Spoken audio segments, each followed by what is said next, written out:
मौलिक अधिकारों को जानने के बाद, उससे जुड़े हुए मौलिक कर्तव्यों की बेहतर समझ के बाद अब हम आते हैं एक बिल्कुल नए बिंदु पर, नए विषय पर, जो इसी अध्याय के तहत उसे रखा गया है, और वह है राज्य के नीति निर्देशक सिद्धांत या राज्य के नीति निर्देशक तत्व, जिसे अंग्रेजी में कहते हैं directive principles of state policy. State का अर्थ राज्य है, और राज्य का अर्थ यहाँ छत्तीसगढ़, मध्य प्रदेश आदि नहीं है। राज्य का अर्थ मतलब सरकार, सत्ता आदि आदि। डायरेक्टिव प्रिंसिपल्स, नीति निर्देशक, इस शब्द की व्याख्या हम आगे करेंगे। फिलहाल हम ये जान लें कि हमारे संविधान की ये बहुत बड़ी विशेषता है कि इस संविधान में नीति निर्देशक तत्वों को लेकर एक अध्याय जोड़ा गया है। इस अध्याय की क्या क्या विशेषताएं हैं, इस पर आगे तो चर्चा होगी। फिलहाल आप बस इतना याद रखें कि एक बहुत बड़ी विशेषता है कि ऐसे अध्याय को भारत के संविधान में स्थान दिया है। संविधान निर्माताओं का लक्ष्य भारत में लोक कल्याणकारी राज्य की स्थापना था, और जैसा मैंने प्रारंभ में बताया कि 20वीं शताब्दी के प्रारंभ से विश्व में लोक कल्याणकारी राज्य की कल्पना बढ़ती जा रही थी। लोक कल्याणकारी राज्य का मायने ये है कि ऐसी सोच बढ़ती जा रही थी कि राज्य का कार्य मात्र सुरक्षा देना नहीं है, राज्य का एक महत्वपूर्ण कार्य है वहाँ की जनता की भलाई।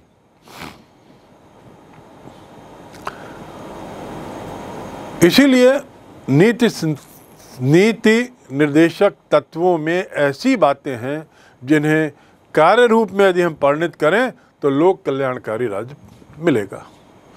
अर्थात नीति निर्देशक तत्व क्या है? नीति निर्देशक तक ऐसे बिंदु हैं, ऐसी बातें हैं जिनका यदि कार्यान्वयन कर दिया जाए या जिनका जैसे जैसे कार्यान्वयन किया जाए वैसे वैसे उस देश की सरकार लोक कल्याणकारी लक्ष्य की ओर, लोक कल्याणकारी राज्य बनने की ओर अग्रसर होती दिखाई देगी। अर्थात नीति निर्देशक तत्व हैं क्या, इसका अर्थ क्या है? क्या बिना नीति निर्देशक तत्व के लोक कल्याणकारी राज्य नहीं हो सकते, या क्या दूसरे देशों में भी ऐसी नीति निर्देशक तत्व शामिल किए गए हैं? भारतीय संविधान निर्माताओं ने भारतीय लोगों के जीवन को सुखी, समृद्ध और विकसित करने के लिए, उन्हें मार्गदर्शन देने के लिए इन सिद्धांतों की व्यवस्था की है। उद्देश्य क्या है? सुखी, समृद्धि और विकसित करना जनता को। दूसरा मुद्दा, केंद्र या राज्य सरकार के लिए ये मार्ग निर्देशक हैं। केंद्र या राज्य सरकार के लिए वो दिशा देते हैं, गाइडलाइन है। ये दो बातें आपको बहुत महत्वपूर्ण तरीके से समझनी होगी। गाइडलाइन है, ये आदेश नहीं है। दूसरी बात, ये कानून भी नहीं है। Directive principles of state policy ये विषय यद्यपि कानून की पुस्तक में है, संविधान में है, लेकिन संविधान में रहते हुए भी इस अध्याय के तहत हम न्यायालय नहीं जा सकते। इस पर हम आगे और विस्तार से बात करेंगे, पर आप फिलहाल ये समझ जाएं कि ये मात्र गाइडलाइन है, दिशा निर्देशक है, रास्ता दिखाते हैं। आप देखते हैं ना, जब किसी नए स्थान पे जाना हो या किसी अच्छे प्रसिद्ध स्थान पे तो एरो बना रहता है, दिशा बताते रहता है वो एरो। उस एक तरीके से ये एरो है किनके लिए? सरकार के लिए। किस बात के लिए? लोक कल्याणकारी नीतियां बनाने के लिए।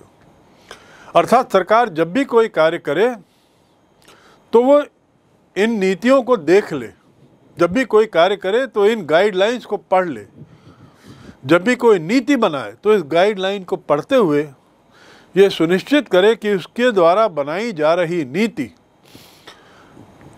इस अध्याय में दिए गए किसी गाइडलाइन से मेल खाती है कि नहीं, कहीं उसके विरोध में तो नहीं है।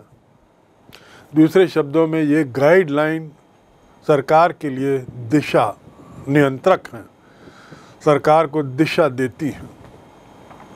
ये ऐसे सिद्धांत हैं जिन्हें लागू करने से भारतीय लोगों के आर्थिक, सामाजिक और राजनीतिक जीवन का विकास होने और सार्वजनिक कल्याण होने की आशा की गई है। आशा की गई है, एक्सपेक्टेड।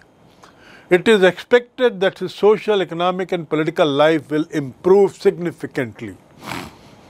लेकिन expected उम्मीद है, आशा की गई है, सुनिश्चित करने वाली बात नहीं रखी है। इस पर हम आगे बात करेंगे, जैसा मैं बारंबार कह रहा हूँ। फिलहाल हम इतना समझ लें कि दिशा निर्देशक सिद्धांत भारतीय संविधान में प्रावधान उसका किया गया है, जो राज्य को दिशा देती हैं उसकी नीतियां या कानून बनाते समय, और कल्याणकारी कल्पना जो है उसको पूरा करने में सहायक है। नीति निर्देशक तत्व की जो चुनौतियां हैं उनको हम संक्षिप्त में कुछ इस तरीके से रख सकते हैं। जैसा सबसे पहला, सभी नागरिकों में समानता लाना एक बहुत बड़ी चुनौती है, क्योंकि हमारे यहाँ असमानता के बहुत से पैमाने हैं।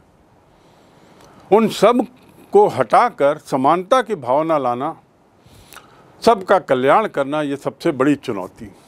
संक्षिप्त में दूसरी चुनौती है, इन समस्याओं का हल करने के लिए जो आने वाली सरकारें हैं, जिन समस्याओं का मैंने जिक्र किया है, जो आने वाली सरकारें हैं, उनके लिए संविधान में नीति निर्देशक जरूरी हैं। आखिर उनको भी कोई मिले जो उनको दिशा दे। हो सकता है भावी सरकारों में बहुत से लोग ऐसे हों जो नए नए या पहली बार सरकार में आए हैं, उनको कौन गाइड करेगा और सुनिश्चित कौन करेगा कि उन जो गाइडेंस मिल रहा है वह सर्वश्रेष्ठ, सर्वोपयुक्त और समुचित है। संवैधानिक प्रावधान के तहत नीति निर्देशकों को हम ऐसी भावी सरकारों का गाइडलाइन ही मान सकते हैं। इसीलिए नीति निर्देशक की ज़रूरत पड़ी है हमारे संविधान में, और उनको हमारे संविधान में डाला गया है। लेकिन ये बात तय है कि ये जो प्रावधान किया गया है नीति निर्देशकों का, ये भावी सरकारों के लिए बाध्यकारी नहीं है। भावी सरकारों के लिए एक गाइडलाइन है। आवश्यक नहीं है कि इन गाइडलाइनों का वे अक्षरतः, पूर्ण रूपेण या शाब्दिक या कुछ हद तक पालन करें। ये कतई उनके लिए आवश्यक या बाध्य नहीं है। लेकिन फिर भी इनका प्रावधान इसलिए किया गया ताकि ज़रूरत पड़ने पर भावी सरकारों को कोई निर्देश दे सके, ज़रूरत पड़ने पर। इन निर्देशक तत्वों के पीछे एक तरीके की नैतिक शक्ति है। नैतिक शक्ति जो सरकार को बाध्य करेगी कि सरकार नीति निर्देशक तत्वों को गंभीरता से ले। कोई कानूनी शक्ति नहीं है, कोई संवैधानिक शक्ति नहीं है, एक नैतिक शक्ति है, मॉरल फोर्स। मॉरल फोर्स के तहत सरकार एक तरीके से बाध्य है, एक तरीके से बाध्य है कि वह नीति निर्देशक सिद्धांतों पर नज़र रखे, नीति निर्देशक सिद्धांतों को अपनी नीतियां बनाते समय गंभीरता से ले, कम से कम उन पर विचार करे। जरूरी नहीं है कि उनका पालन अनुपालन करे, पर कम से कम उन पर विचार करे। तो संक्षिप्त में नीति निर्देशक तत्व क्या हैं? वे लक्ष्य और उद्देश्य क्या हैं? लक्ष्य हैं, उद्देश्य हैं, अपेक्षाएं हैं, आकांक्षाएं हैं, जनता की इच्छाएं हैं, जो एक समाज के रूप में हमें स्वीकार करने चाहिए। दूसरा, वे अधिकार जो नागरिकों को मौलिक अधिकारों के अलावा मिलने चाहिए। कई तरह के अधिकार होते हैं, मौलिक अधिकार, कानूनी अधिकार आदि आदि। तो नीति निर्देशक सिद्धांतों को जब आपने देखा तो आपने पाया कि ये भी एक तरीके के अधिकार हैं जो जनता मांगती है। कल्याणकारी राज्य में जनता अपेक्षा करती है। एक लोकतंत्र में, लोकतांत्रिक व्यवस्था में वहाँ के नागरिक इनको पाकर सुखी और आनंदित होंगे, ऐसा सुनिश्चित है। तो इसलिए ये वे अधिकार भी हैं, ऐसा हम कह सकते हैं, जो नागरिकों को मौलिक अधिकारों के अलावा मिलने चाहिए। और ये नीतियाँ ऐसी होती हैं जिन्हें सरकार को स्वीकार करना चाहिए, सरकार को स्वीकार करना चाहिए। दूसरे शब्दों में, अंग्रेजी में यदि मैं कहूँ तो directive principles of state policy are in the nature of should, not in the nature of must. Should मतलब चाहिए, हमें ऐसा करना चाहिए, अर्थात आवश्यक नहीं कि हम करें, लेकिन मस्ट यदि होगा तो फिर आवश्यक है। पर आप देखेंगे कि जितने भी नीति निर्देशक तत्व हैं वो सब चाहिए अर्थात शुड से समाप्त होते हैं। अपेक्षा की जाती है जिसमें सरकार से कि वो ऐसा करे। तो फिर नीति निर्देशक क्या हैं? जैसा कि शब्द से स्पष्ट है, नीतियों और उसके निर्देशन से इसका संबंध है। एक तरीके के ये आदेश पत्र है। संविधान के तीसरे भाग में जहां अधिकारों का उल्लेख है, वहीं संविधान के चौथे भाग में नीति निर्देशक सिद्धांतों का उल्लेख है। ये नीतियां बनाते समय एक तरीके से निर्देशिका का काम करती हैं, जिनको राज्य की व्यवस्थापिका अर्थात एग्जीक्यूटिव, व्यवस्थापिका अर्थात लेजिस्लेचर और कार्यपालिका अर्थात एग्जीक्यूटिव, इन्हें कानून बनाते समय या उसे लागू करते समय ध्यान में रखना चाहिए, ऐसी अपेक्षा की गई है। ध्यान में इसको रखना उनका कर्तव्य माना गया है। क्योंकि ये उनका कर्तव्य माना गया है, इसीलिए यह विषय भी, यह नीति निर्देशक सिद्धांत का विषय भी आपके संवैधानिक अधिकारों के अध्याय के साथ जोड़ा गया है, जिसमें कर्तव्य भी आते हैं और नीति निर्देशक सिद्धांत भी एक तरीके से कर्तव्य ही हैं। याद रखेंगे कि ये आदेश पत्र हैं, संविधान के वे हिस्से, संविधान का वह चौथा भाग जिसमें इन्हें विस्तृत रूप से बताया गया है, और व्यवस्थापिका और कार्यपालिका के लिए ये कर्तव्य है, ये गाइडलाइन है। यदि सरकार या सत्ता इन नीति निर्देशक सिद्धांतों को लागू नहीं कर पाती कानूनी तौर पर, या उन्हें कानूनी जामा नहीं पहना पाती, तो उसके लिए वो सजा की पात्र नहीं होगी। हम सरकार को बाध्य नहीं कर सकते कि वो नीति निर्देशक का पालन करे। क्यों? ये मात्र निर्देशक हैं, गाइडलाइन हैं। याद रखेंगे, ये कोई कानूनी आदेश नहीं है, ये गाइडलाइन है। लेकिन हाँ, ये गाइडलाइन अति महत्वपूर्ण है, क्योंकि जो सरकार जितनी ज़्यादा इन गाइडलाइंस को, जो सरकार जितनी ज़्यादा नीति निर्देशकों को कानूनी जामा पहनाने में सफल होगी, जनमत उनके साथ रहेगा, जनता उनके साथ रहेगी। ये नीति निर्देशक सिद्धांतों की खासियत है। सरकार स्वतंत्र है, नीति निर्देशक सिद्धांतों को ले, कितना ना ले, और ले कितना ले से तात्पर्य है उनमें से कितनों को कानूनी रूप से बदले, कानून का शेप दे, उस पर निर्भर है, उसके विवेक पर निर्भर है, उसकी इच्छा पर निर्भर है। पर अंत में जब चुनाव आते हैं तो जनता यही देखती है कि इन नीति निर्देशकों में से कितने नीतियों को, कितने निर्देशकों को लेकर सरकार ने कानून बनाए। और जनमत सामान्यतः उन्हीं के साथ रहता है, उस सरकार के साथ जिसने बनाया। आखिर ऐसा क्यों? क्योंकि ये जो नीति निर्देशक सिद्धांत हैं वो मूलतः कल्याणकारी सिद्धांत, देश को कल्याणकारी लोकतंत्र बनाने की दिशा में गाइडलाइंस का काम करते हैं। और वर्तमान में जनमत अपनी सरकार से अपेक्षा करता है कि वह कल्याणकारी कार्य करे। और क्या कल्याणकारी कार्य हैं, इसकी एक सूची नीति निर्देशक सिद्धांत में दी गई है। इसके साथ ही सरकार को इन्हें लागू करने और ना करने की भी सुविधा दी गई है। एक ओर तो नीति निर्देशकों का पालन करना या नीति निर्देशकों का पालन ना करना, इसके लिए हम बाध्य नहीं कर सकते। वहीं दूसरी ओर लागू करने या ना करने के लिए भी बाध्य नहीं कर सकते। साथ ही समय और सामर्थ्य के अनुसार भी वह इसे लागू करने के लिए स्वतंत्र है। अर्थात यदि हम संक्षिप्त में बात करें तो नीति निर्देशक सिद्धांत सरकार बाध्य नहीं है।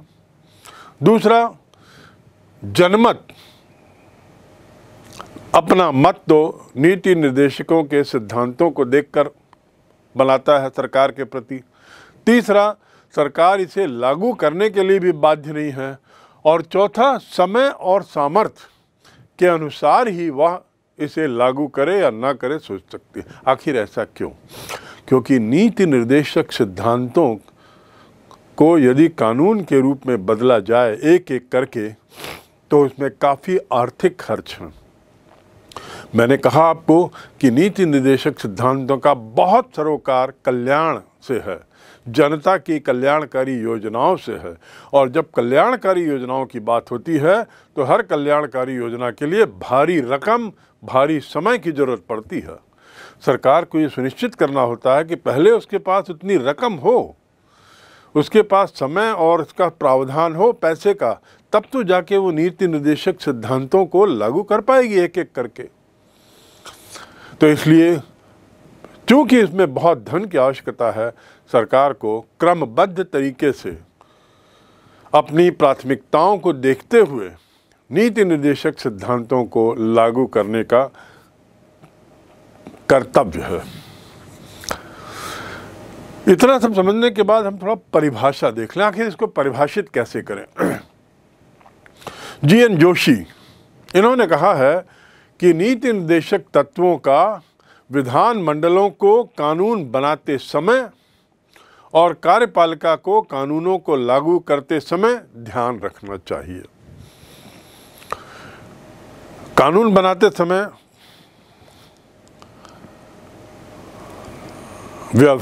व्यवस्थापिका और लागू करते समय कार्यपालिका इस बात को सुनिश्चित करे कि वो जो भी कर रही है, चाहे कानून बना रही है, लागू कर रही है, उससे किसी नीति निर्देशक सिद्धांतों की खिलाफत तो नहीं हो रही है। किसी नीति निर्देशक सिद्धांत के खिलाफ तो हम नहीं जा रहे हैं। एक अच्छी सरकार वो है जो इस बात को सुनिश्चित करती है कि उसके द्वारा की गई कोई भी कार्रवाई नीति निर्देशक सिद्धांतों के अनुकूल हो। ये नीति उस नीति की ओर संकेत है जिनका अनुसरण संघ और राज्य को करना चाहिए।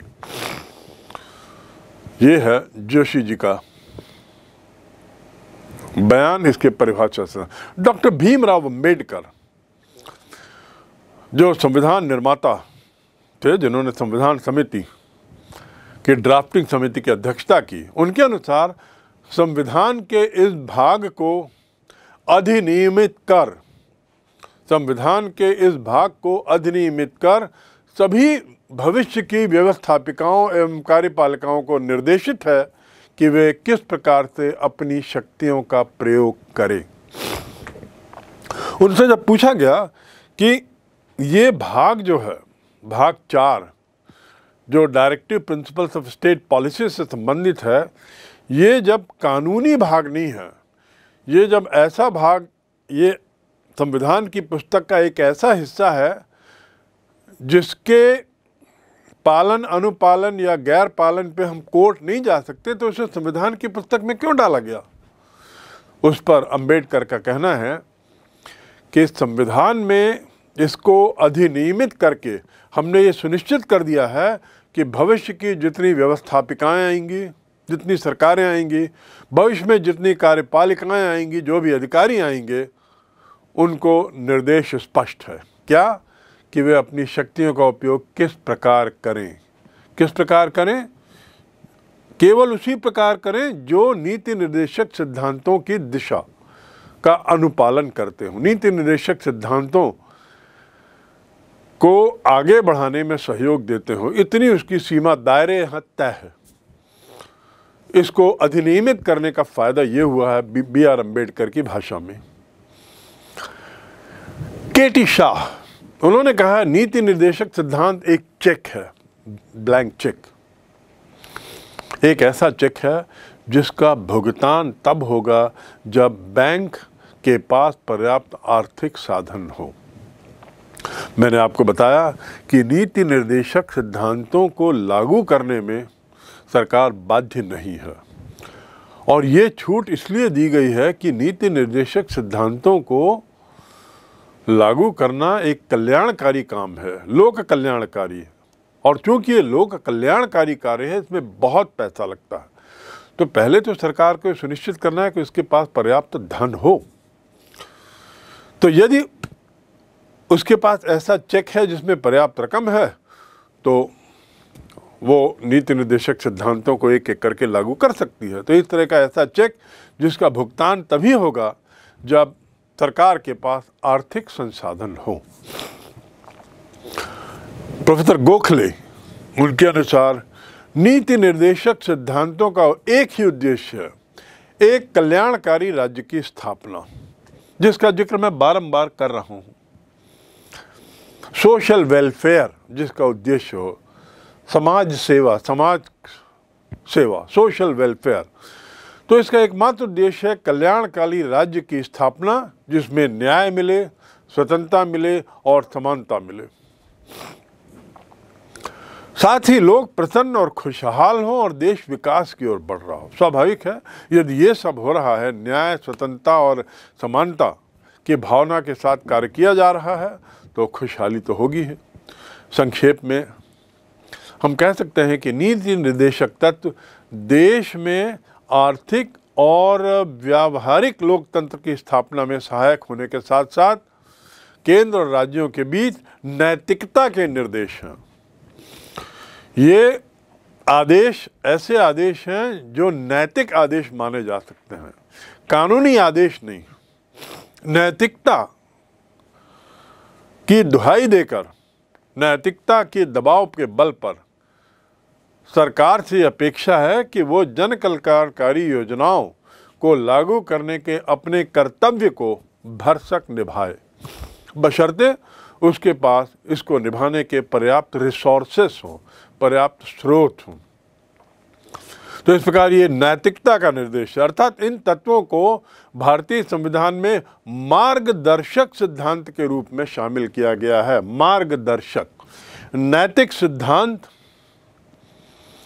नैतिकता के निर्देश और मार्गदर्शक सिद्धांत। इससे बेहतर तरीके से नीति निर्देशकों को नहीं समझाया जा सकता। उम्मीद है कि अब आप समझ गए होंगे कि नीति निर्देशक आखिर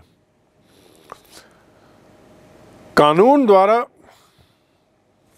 बाध्य ना होते हुए भी क्यों इन्हें संविधान में डाला गया है। नीति निर्देशकों का ताल्लुकात सरकार से है, सरकार को दिशा देते हैं, मार्गदर्शन करते हैं। सरकार को भी एक मार्गदर्शक चाहिए, तो जब भी उसे ज़रूरत पड़ती है सही और गलत के बीच में सोचने की, या सही क्या है ये सोचने की, तो वो directive principles of state policy की ओर देख सकती है। और कोई भी नीति बनाते समय, कोई भी कानून बनाते समय, कोई भी योजना या कार्य करते समय नीति निर्देशक सिद्धांतों पर नज़र डालने से उसके लिए स्पष्ट हो जाएगा कि वह सही दिशा में चल रही है कि नहीं।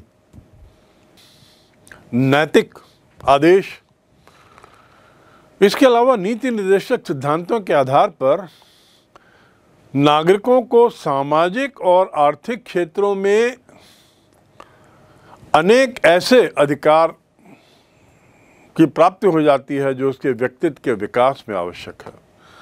ये भी उसका फ़ायदा, नीति निर्देशकों का फ़ायदा ये भी है कि एक और जहाँ वह सरकार के लिए मार्गदर्शक का काम करती है, एक और जहाँ वह सरकार के लिए नैतिक दबाव का काम करती है, वहीं एक तरीके से वो मार्गदर्शक का काम करती है, वहीं नागरिकों के लिए सामाजिक और आर्थिक क्षेत्र में अनेक रास्ते खोल देती है, जिस पर हम आगे चर्चा करेंगे। जब आप कुछ नीति निर्देशक सिद्धांतों को जब हम पढ़ेंगे तो आप समझ जाएंगे कि कैसे इन सिद्धांतों को लागू करने पर कैसे जनता को सामाजिक और आर्थिक लाभ मिल सकता है, और यही तो कल्याणकारी प्रयास है। प्रोफेसर गोखले आगे कहते हैं कि राज्य के नीति निर्देशक सिद्धांतों का उद्देश्य एक कल्याणकारी राज्य की स्थापना है जिसमें सब प्रसन्न और खुशहाल हों। संक्षेप में नीति निर्देशक तत्व क्या है? संक्षेप में नीति निर्देशक तत्व देश में आर्थिक और व्यावहारिक लोकतंत्र की स्थापना में सहायक होते हैं। आर्थिक और व्यावहारिक, आर्थिक इसलिए कि आप बहुत से नीति निर्देशक सिद्धांतों को पाएंगे कि उनका सरोकार अर्थव्यवस्था से है, नागरिक की आर्थिक स्थिति से है, और यदि इन निर्देशकों को सरकार कानूनी रूप दे सकती है, देने में सफल होती है, तो निश्चित रूप से आर्थिक लोकतंत्र और व्यावहारिक लोकतंत्र की स्थापना में बहुत सहायता मिलती है। इसके अलावा ये नैतिकता के निर्देश हैं, मार्गदर्शक सिद्धांत के रूप में इनका स्थान है, और जैसा मैंने बताया व्यक्तित्व के विकास के लिए आवश्यक है।